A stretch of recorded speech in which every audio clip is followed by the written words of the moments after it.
Hello everyone, and welcome to Restaurants Canada's webinar, Top 10 Food and Beverage Trends. My name is Chris Elliott, Senior Economist at Restaurants Canada, and I'm your moderator for today's webinar. The annual Canadian Chef Survey is one of the most anticipated reports published by Restaurants Canada. Over the past 9 years, BrandSpark has been the key architects in preparing this popular study. Over that time, we've seen greater interest in food and menu trends from food service operators, food manufacturers, as well as the general public. In this webinar, you're going to gain insights on which chef-identified hot trends guests are eager to order, which hot trends guests will need to be convinced of, and early indications of what's up and coming for next year. It is now my pleasure to introduce our speakers for today's session. Val has been helping Restaurants Canada uncover the latest food service trends for the past 3 years. She collaborates with clients across several different industries with a focus on those related to food and restaurants. She is currently helping her clients understand how to win at shelf and navigate the quickly evolving e-commerce landscape. Dennis has been leading Restaurants Canada's Chef Trends Survey for the past 5 years. Dennis's work and expertise revolves mostly around food companies, with a particular focus on brand strategy and positioning, shopper guest experience, and product innovation. So thank you both for being here today. Before we get started, you can submit questions by typing into the questions area of the control panel. You may send your questions anytime during the presentation. Also, we're going to be live tweeting today's webinar, and you can follow along at #RestaurantTips. And finally, today's webinar is being recorded and will be made available in a few days, and participants will be sent a link to the webpage. I would now like to turn the webinar over to Val and Dennis to begin their presentation.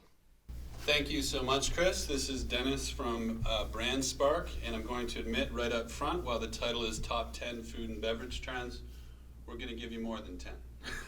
We're going to focus on about 20 or 25 key insights that's come through from the study, which we are really excited to conduct again for the 9th year with Restaurants Canada, and I've personally been involved for the last 6. One of my favorite projects of the entire year. In terms of the methodology and approach to get at the hottest trends, we ask people what the hottest trends are. And we start with chefs, and this is what we've been doing for the last 9 years, and some of you may have participated in the study. Reach out to chefs with an online survey across a variety of different menu categories to find out what they think is hot, what's not, what might be up and coming, etc. In this case, we surveyed about 436 chefs across Canada, across all different types of restaurants. A few years ago, Restaurants Canada came to us and asked, is there something that we could do to get some additional insights for the membership? What else could we learn?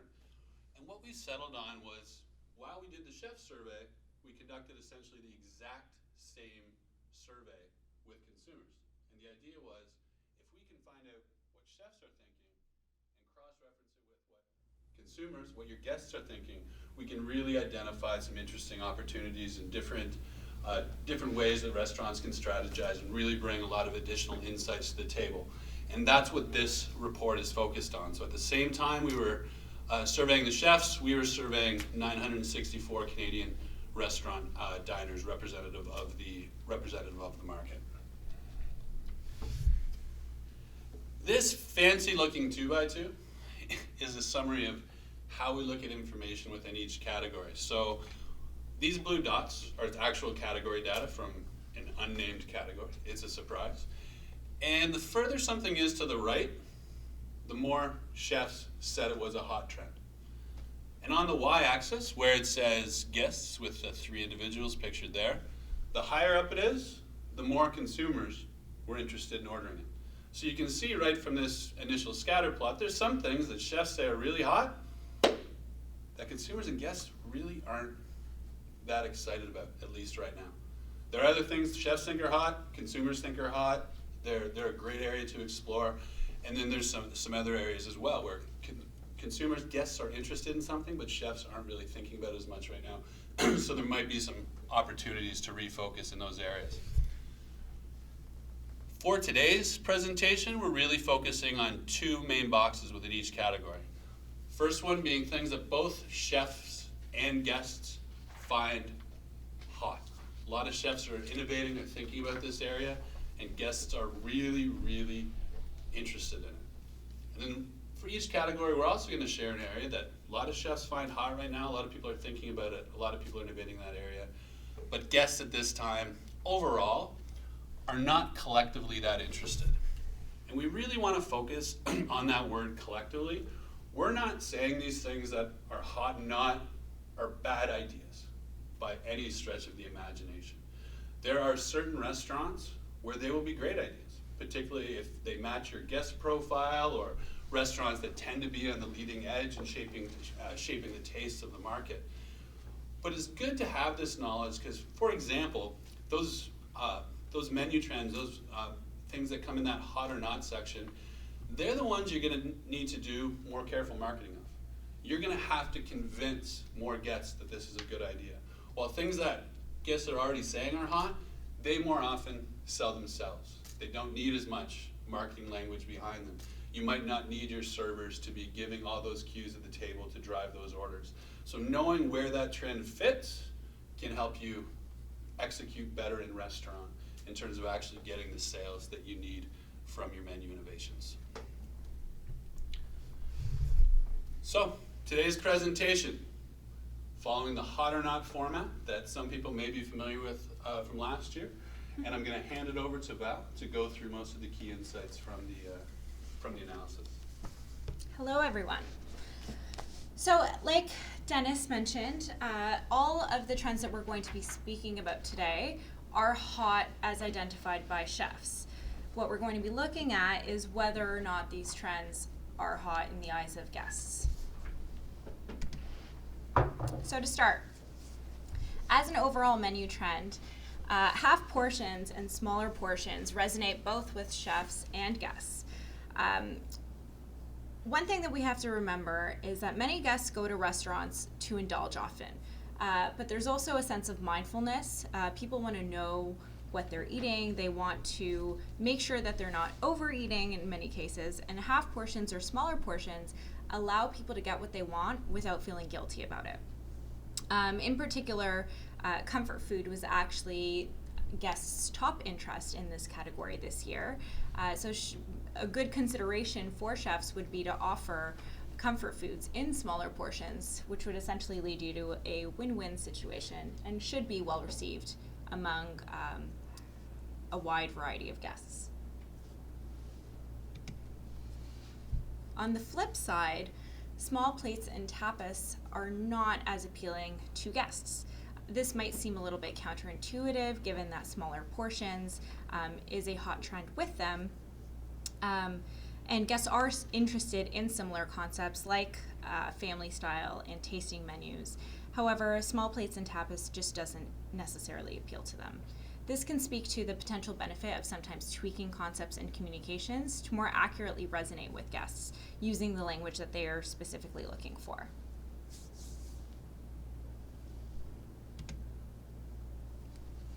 When we look at appetizers, charcuterie, surprisingly, to me at least, is not so hot with guests.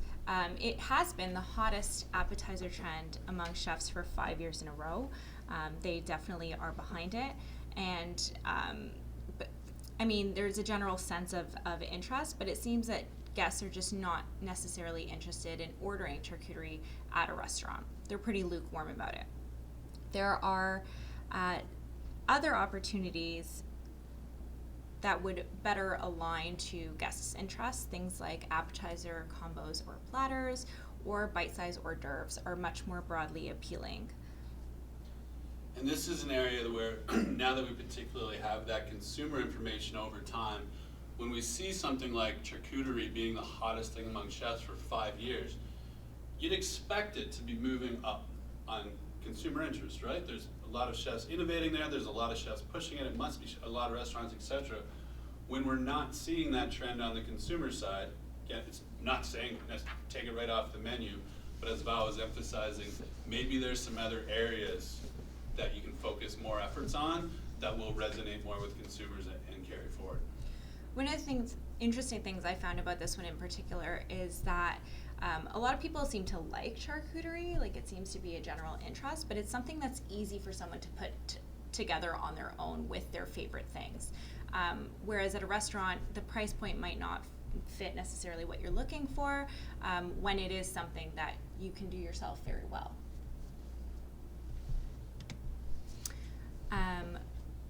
One item that guests definitely love and that chefs are placing some focus on are ethnic dips, as well as ethnic and street food inspired appetizers.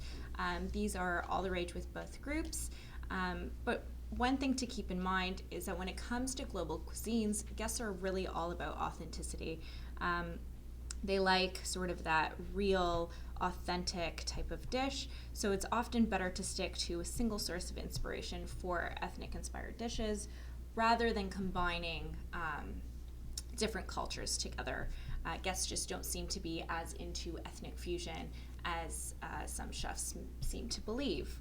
So things like, in this case, hummus or tzatziki or baba ganoush would probably be very well received. Absolutely. To just emphasize that further in terms of some crossover between the categories, we do look at culinary themes as a category, and that's what Val was referencing, and where we had ethnic fusion in there. And similar to last year, ethnic fusion is the hottest trend with chefs. This idea of taking inspiration from a few places around the world and mixing it together. In general, guests really do not like that idea. They like the idea of some cuisine from Malaysia or Peru or whatever that single origin country is.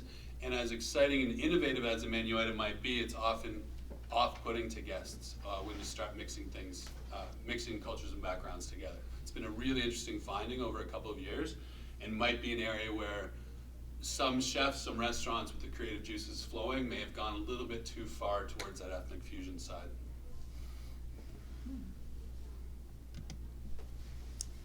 In terms of sides, pastas, and grains, non-wheat noodles and pasta that are, for example, quinoa-based or rice-based have the attention of chefs, but guests are less interested in these sort of pretend pastas. What was interesting to find was that they actually have a stronger interest in spiralized vegetables, which really highlights an opportunity to cater to a wider audience with an option like zucchini noodles. We're really seeing a lot of vegetables as carb substitutes, even in grocery now. I mean, you can go to the grocery store and you can buy prepped zucchini noodles or zoodles, for those who are familiar, or even riced cauliflower or cauliflower mashed potatoes. It really seems that consumers are attaching themselves, or at least are finding a vegetable carb substitute more appealing as a non-wheat option rather than another carb-based non-wheat option. In terms of what's hot with both groups, flatbreads really stands out here. So they're definitely top of mind with both chefs and guests in the sides, pastas, and grains category. But there seems to be an opportunity for greater innovation with flatbreads in the appetizer category. So guest interest for flatbread appetizers is very, very high, but chefs don't necessarily think it's hot right now. So it might be a good area to sort of put a little bit more attention on. And it also really ties well with that ethnic dip item that is already strong in the appetizer category. Produce. So surprise, surprise, avocado is hot with everyone. Dubbed green gold by Mexican farmers, I mean, avocado consumption is up globally, and chefs and Canadian guests are definitely on board with that. It's definitely an area that is well liked, and continuing to innovate with avocado on menus, you know, beyond the infamous avocado toast, should definitely be well received. Absolutely, and this was an area where we were kind of expecting the research to come back and say, avocado's not quite as hot as people think. It's one of those things that seem to have developed a mythology of its own, and particularly millennials chasing all the avocados they can get everywhere. But it really came through. It really stands out as incredibly hot with a wide array of guests to restaurants. There really is a lot of opportunity there, and if you can get around the potential menu inflation costs that will come with all this increased demand from avocado coming from around the world. What's not so hot with consumers in the produce area are micro vegetables and microgreens. So these definitely continue to be hot with chefs. They've been hot with chefs for a couple years now, but guests are really just not that interested. And I mean, one of the thoughts behind this is that just the name micro vegetables, it doesn't really sound natural, and we know that natural is a very large trend with guests and consumers in several categories. But there's something about micro vegetables or microgreens that sounds a little bit manufactured and not so natural. It may be of strong appeal to a niche group, but it just doesn't have that wide appeal at this point in time. And on that sort of theme of natural, grass-fed beef is definitely hot with both chefs and consumers, as is sustainable seafood, as is free-range poultry and pork. Guests really want more natural, sustainable, better treatment of animals type meat, and chefs are really focused on delivering. The appeal of these statements has definitely grown. One of the other categories that we test in this survey is the interest and impact of health-focused themes. And this year, Raised Without the Use of Antibiotics was the health-focused theme that guests were most interested in ordering. It moved to the top. I think it was in 7th place last year, and it's made its way up. It's also one of the most influential on restaurant choice. It's definitely something to keep in mind here. And it's one of those areas that we've learned across a variety of studies. There's actually a lot of consumer confusion about, what's the difference between raised without antibiotics and antibiotic free and the various different options. And the reality is most people don't actually know. But there's been such a huge push on raised without antibiotics by a few large brands in particular, with some particularly large marketing budgets. And that's really changed the landscape and how Canadian guests, consumers are talking about the meat that they're buying. And RWA is absolutely booming, and that's the cue that a lot of people are looking for.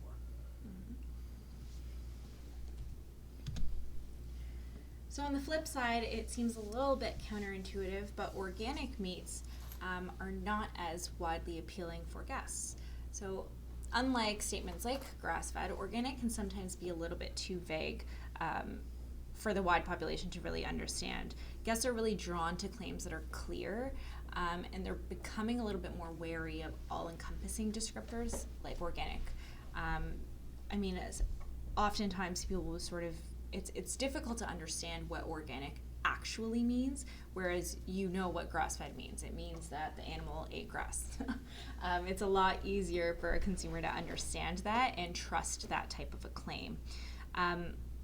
However, organic does strongly appeal to a niche group of consumers. So though interest levels are low, among the small group who are interested, it's actually the most influential health-focused theme on restaurant choice. We've also found sort of in some of our other research that words like organic and even natural, even though they're positive, they're beginning to lose a little bit of appeal, whereas those specific claims really are becoming a lot more trusted and appealing to consumers. Absolutely. One of our beliefs going forward, we don't know this for a fact yet, but over the next few years, the word natural is going to lose some of its luster. Right now, people are responding to it very positively. They like it better than a lot of other words, but it's actually pretty hard to define, and you're starting to see it pop up in so many places that it would be very natural over the next few years for there to be a lot of kind of pushback saying, okay, I don't really know what natural means, but if you can make that specific claim, raised without antibiotics or whatever it is, you can latch onto that, and consumers trust that more. They don't like vague claims that seem like they can be kind of gamed, for lack of a better word. Yeah, absolutely. We're definitely seeing a lot more brands sort of slapping natural on their packages now, so it'll be interesting to see how consumers end up responding to that change. In terms of spices and seasonings, house-made condiments and sauces are hot with both groups. This was true last year as well.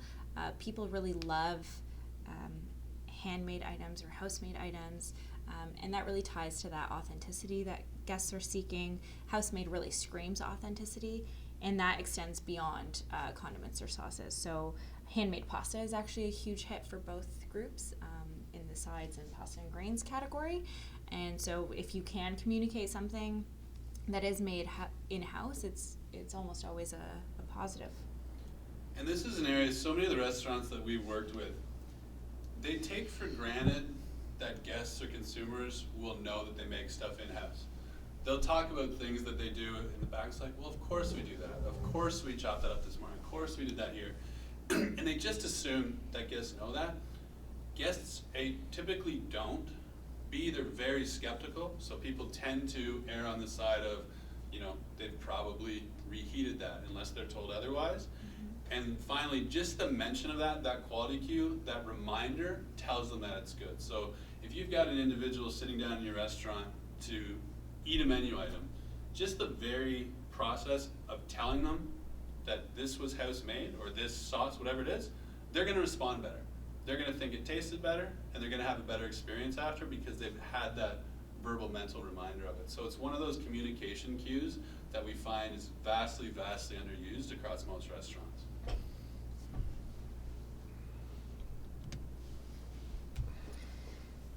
What's not so hot with consumers in this category is savory jam or jelly. So chefs really find that this item is hot. They identify it within the top 5 for this category. It went up a pretty significant amount since last year. But it's as compelling to guests as charcoal is, which, as you can assume, is not very much. There's definitely other areas that chefs can be placing their focus on that is higher on the interest scale for guests. Curry, for example, is a lot more interesting to guests, and they're more interested in ordering that than a savory jam or jelly. In terms of desserts, donuts with non-traditional filling. Chefs actually think that this trend is the second hottest dessert trend at this time, but guests just aren't convinced at this point.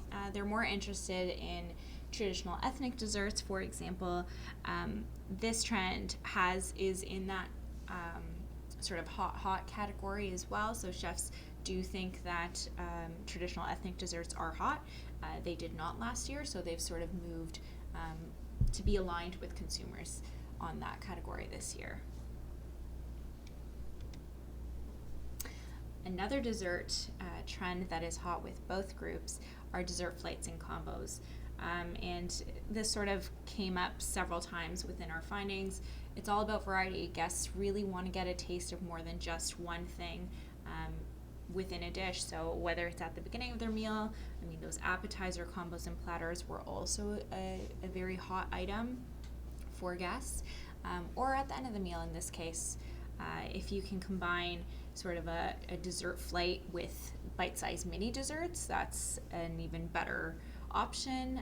So bite-sized mini desserts were guests' #1 choice in the survey, and they really loved that option. Again, it's tying back to that variety and those bite-sized smaller portions. That's definitely really strong with guests this year. And I think this is an area where sometimes guests allow things like dessert flights to almost fool themselves, where buying one big dessert would be unhealthy. Buying 3 small desserts that add up to the same size feels still like you're doing better because you've reduced the portions in each one that you're eating. And it doesn't really make sense. They're eating the same amount of calories, etc., but they actually feel better about themselves. The initial reaction is, hey, look, I've scaled back a bit. Look how small these things are, and then they eat all of them. Obviously, sometimes people are using it to share, but it's just one of those interesting things that's how the brain works as people make their choices on what to order and which sacrifices to make. Absolutely. Preparation trends. So one of the interesting things we found this year was that pickling as well as fermenting grew quite a bit with chefs and is very hot at this time. but guests are really just not that interested in it. They are still very much more interested in traditional preparation methods involving heat in most cases. Think barbecue, think grilling. Those are the things that guests really are drawn to. Pickling and fermenting might get you a certain type of client, but it's definitely not of wide appeal at this point. And the word fermenting is just off-putting to a lot of people. It doesn't sound good. If you're educated about it, it might be something that you'll really enjoy, but it's one of those ones where you don't want to overestimate how educated people are in terms of what that word would mean and what the process is. That's something you definitely need to explain. Mm-hmm. Absolutely. So on that note, fire roasting is hot with both groups. Guests really like it. Chefs appear to be on board. This is another trend that chefs did not find hot last year, and consumers did. And then this year, they've sort of also become aligned, and they're both sort of on board with that trend. Definitely one that is good to stay on top of.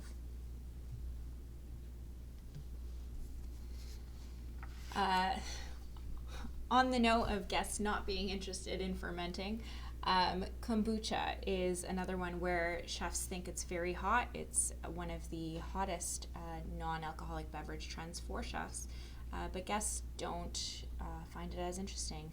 And it is, it's a fermented tea. So when it comes to guests' preferences, they would much rather have their tea come in a specialty iced tea form, like Thai style iced tea or southern tea or sweet tea.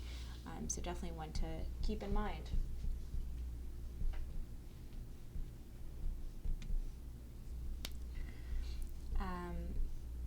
Both chefs and guests love mocktails. So mocktails went up for both groups this year, which really opens up some opportunities here. So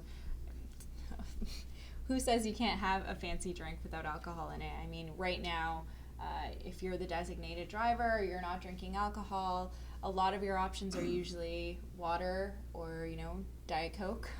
And in this case, I mean, it gives you some opportunities to experiment with some fun concoctions and appeal to those who are sort of less interested in having an alcoholic beverage, and still get some fun options in there. For sure, and mocktails have obviously been around for a while. There seems to be a general social and societal trend more towards the non-alcoholic drink as part of the going at occasion, and even you see things now like Heineken's big marketing budget behind the 0% beer, which is all over the TV right now.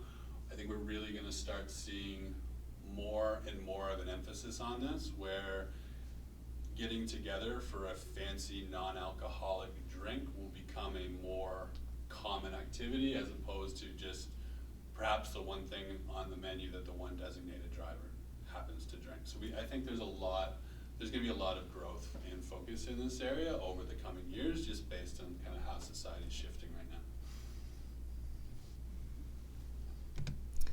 For those who are interested in having an alcoholic beverage, muddled cocktails are definitely hot right now with both groups. They've grown with chefs, and they've grown a little bit with consumers as well. They perform more strongly among consumers than culinary cocktails do. However, chefs currently think that culinary cocktails are a hotter trend than muddled. So it might be just an area where there might be, there's definitely focus at this time, but opportunity for a little bit more. And as this picture shows, what really helps connect with guests when you've got that fresh fruit, berries, herbs, vegetables, whatever it is, that visual presentation of that drink being created with muddling by hand where possible connects to that handmade, homemade feel. There's a different guest experience to seeing a couple of bottles of things mixed together to actually some food elements in there with that sort of handmade element to it, tied to the handmade pasta, tied to that general theme for it. So that's a big part of the connection that guests are making.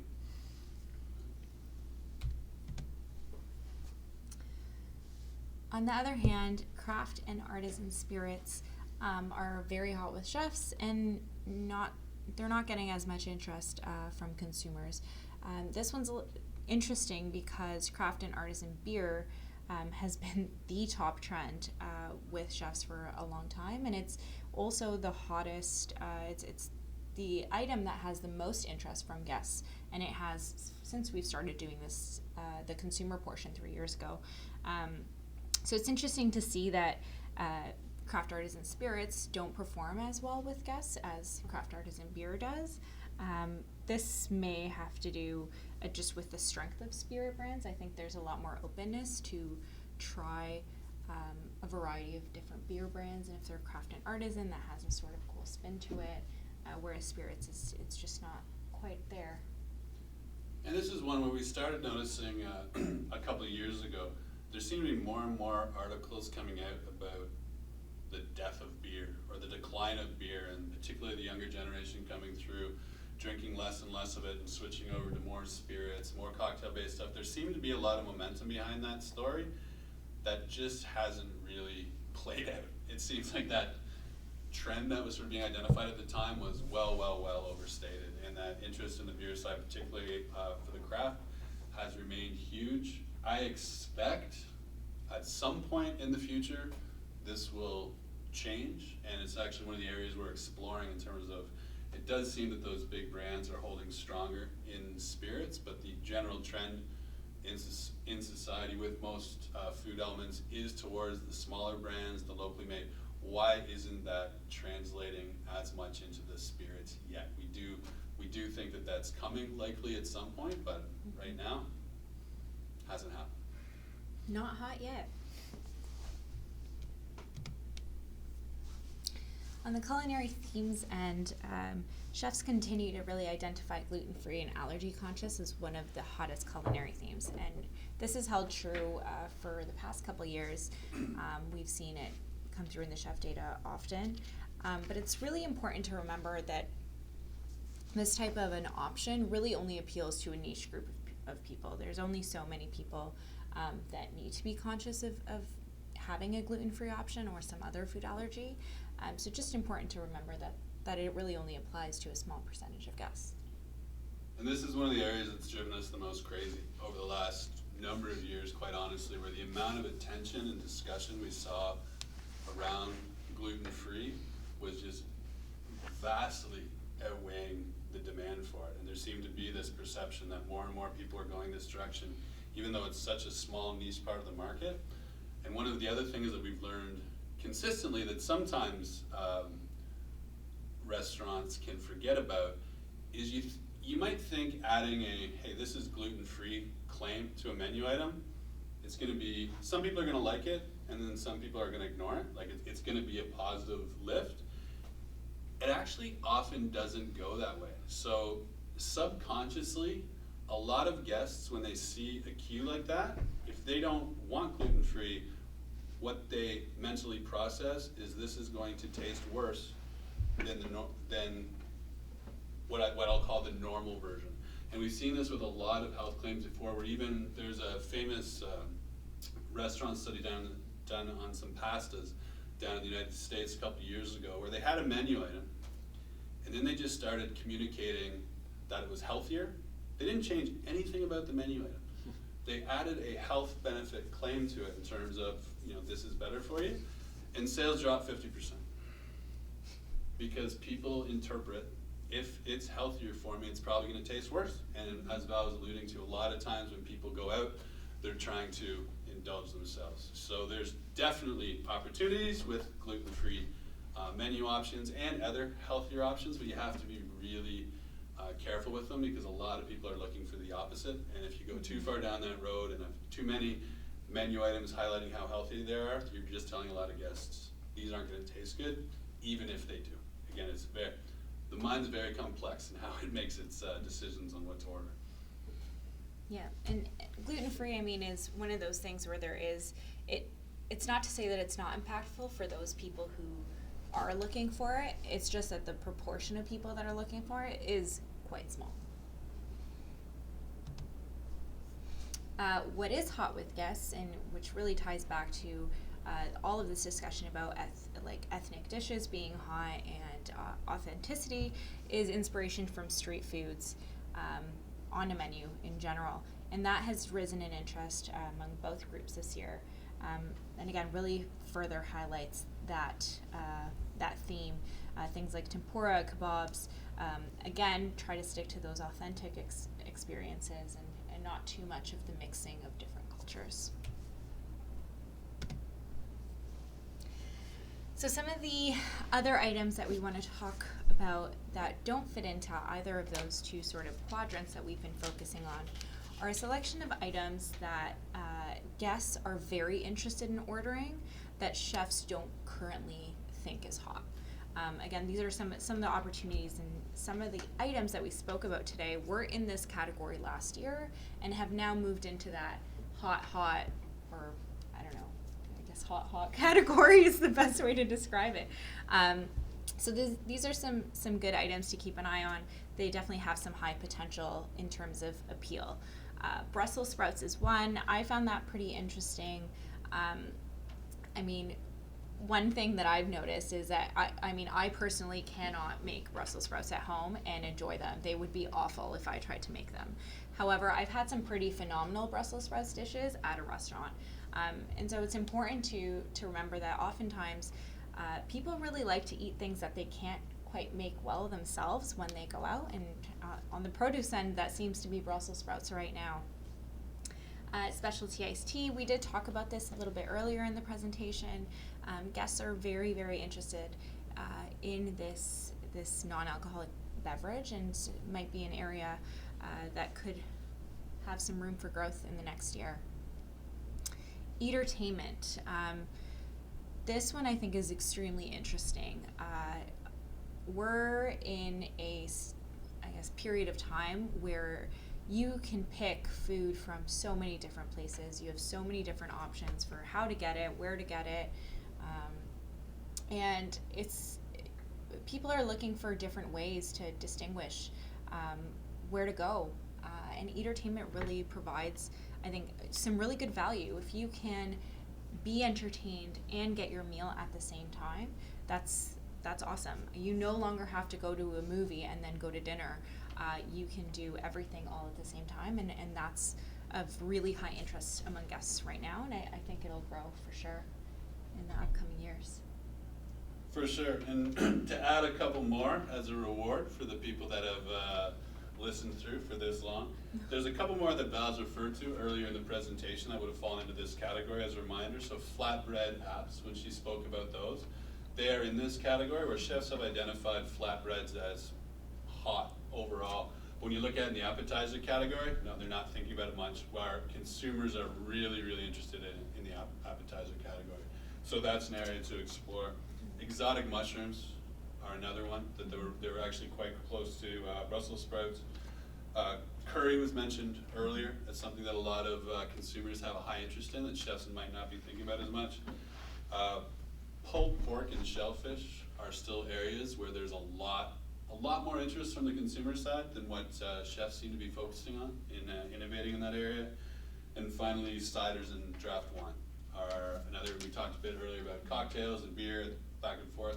Ciders and draft wine are two of the things that consumers showed a fair bit of interest in that chefs weren't focused on as much. So as a reminder, everything that we just listed there, and it's on this slide, these are things that not too many chefs indicated were hot, which sort of said, there's not that many people thinking about them. But a lot of consumers said they were really interested in. So when you look at this list, these particular things we mentioned here, these might be real opportunities to sort of drive a new trend. You're focusing on something that consumers are really interested in, but not a lot of your competitors are thinking about. That's often a good place to innovate and succeed. The one that is on the slide that I didn't quite explain just yet was the Japanese, not sushi. So this one actually is really interesting. To me, I think of izakaya as soon as I see that, and that really falls on trend with that interest in ethnic experiences, those small plates. There's a lot of sharing involved. It's really, you can see how it ties into all of the things that have popped up with guests this year. So just to go over some of those major themes again, and make it super clear, two are better than one. Guests are really looking for variety, menu items associated with sharing or combos in flights that let them get more than one option, particularly in the appetizer part or the start of their meal and the end of their meal or dessert section, have very high appeal among Canadian guests. And if you can do this right, it's definitely a good opportunity to get that average checkup, to get more people interested in ordering, an assortment of appetizers or an assortment of desserts, and get more interest in that category. Good things come in small packages, also sort of tied to that first point. While the intent to be healthier is on the rise, most guests still really want to indulge when they go out to eat. And so bite-size or half-size or smaller portions really let people have what they want and still feel like they're being healthier than before, or not overindulging or not overeating. And so, yeah, the combination of the first two is usually a pretty good option. Handmade, grass-fed, locally sourced. We live in a world where transparency is so strongly valued by consumers. So the more you tell guests where or how their food came to be, the better it is received. I mean, it's super effective in driving interest. It helps people feel more like they can trust what's on their plate. They know how it got there. It's definitely a positive impact. Guests want authentic food experiences from around the world. We brought this up several times throughout the webinar, but guests they're not as interested in something that combines a bunch of different cultures together. They really want, authentic Mexican or authentic Ethiopian.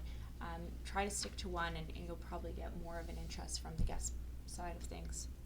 And one of the areas we didn't focus on as much this year in the presentation, but it was a key theme last year, when we talk about ethnic inspiration, one of the ones that a lot of guests and consumers are interested in is Canadian. They like the idea of Canadian, but then you ask them what that means, and the list doesn't go very far past poutine and maple syrup. They actually struggle with it. They're like, yeah, I love the idea of Canadian, and then it's, well, that's about as far as they can go.